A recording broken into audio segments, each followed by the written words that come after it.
Bonjour, mon nom est Steve Bissonnette, je suis consultant en éducation. Mes propos d'aujourd'hui se situent dans le cadre du cours de compétences linguistiques.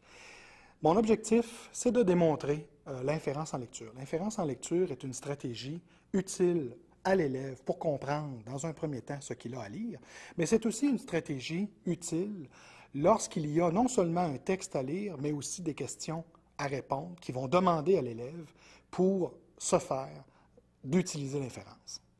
Ma présentation se déroulera en deux parties. Dans un premier temps, ce que je veux faire, c'est d'expliquer le concept d'inférer, c'est-à-dire d'écrire c'est quoi, et ensuite de ça, présenter comment on s'y prend pour faire une inférence. Dans la deuxième partie, ce que je vais faire, je veux utiliser un bout de texte et démontrer comment peut-on enseigner aux élèves à répondre à des questions de texte qui impliquent une inférence. Donc, dans un premier temps, c'est quoi inférer?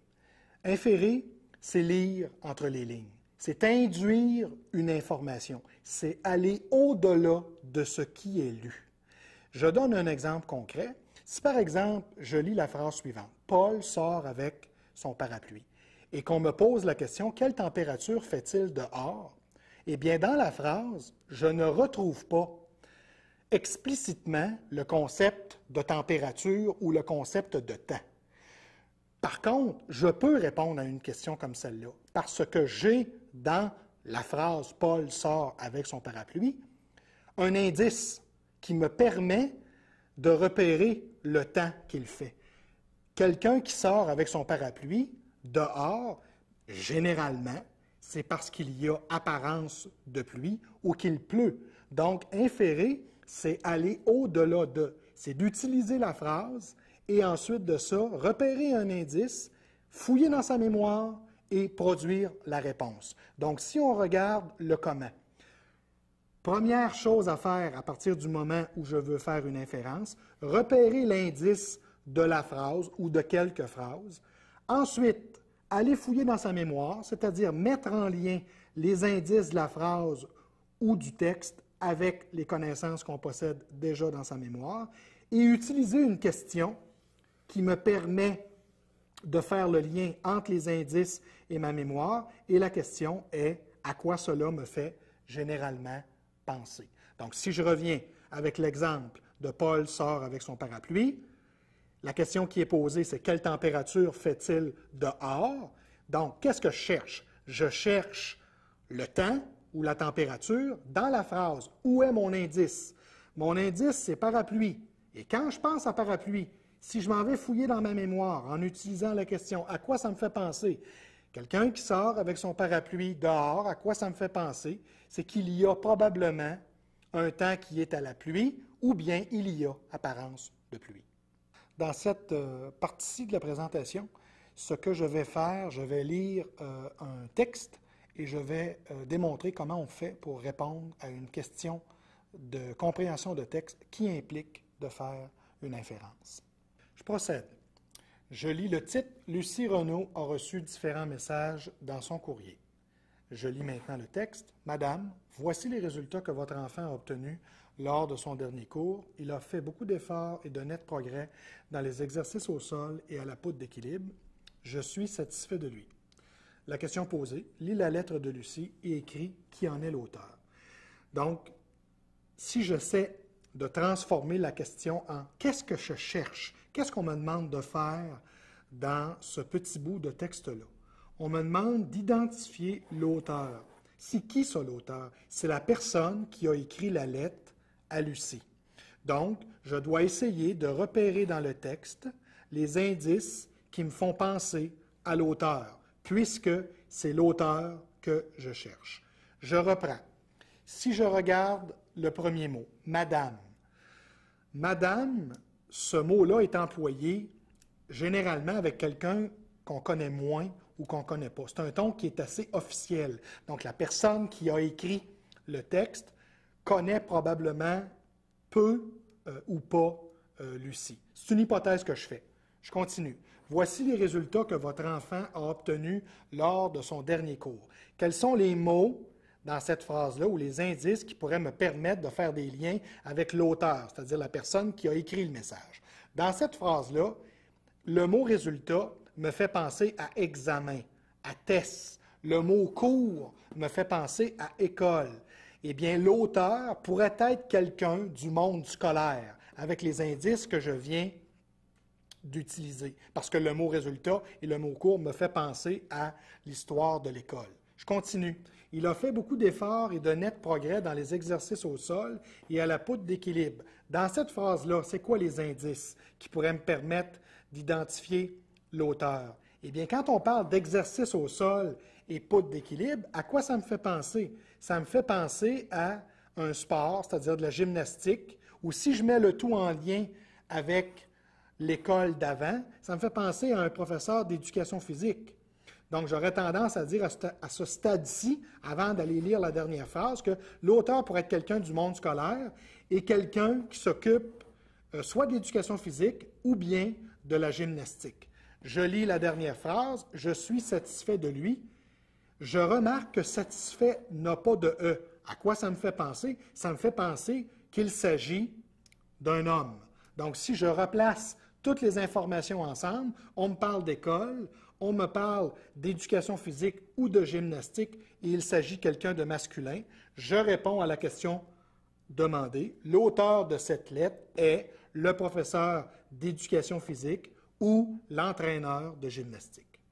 Je procède pour le deuxième texte. Donc, « Chère Lucie, j'espère que les petits vont bien. Ton père et moi avons bien hâte de les revoir. Dans 7 jours, nous serons de retour de Floride et nous les embrasserons à notre goût. Je m'ennuie de mes petits-enfants. À bientôt. » Je regarde la consigne, lis la lettre de Lucie et écris qui en est l'auteur. C'est donc la même question que dans le petit texte précédent. Je dois transformer ma question en « qu'est-ce que je cherche ?» Le mot-clé de cette question-là, c'est l'auteur. L'auteur, c'est la personne qui a écrit le message à Lucie. Donc, si je transforme ma question en « qu'est-ce que je cherche l'auteur, c'est-à-dire la personne qui a rédigé ce texte-là à Lucie.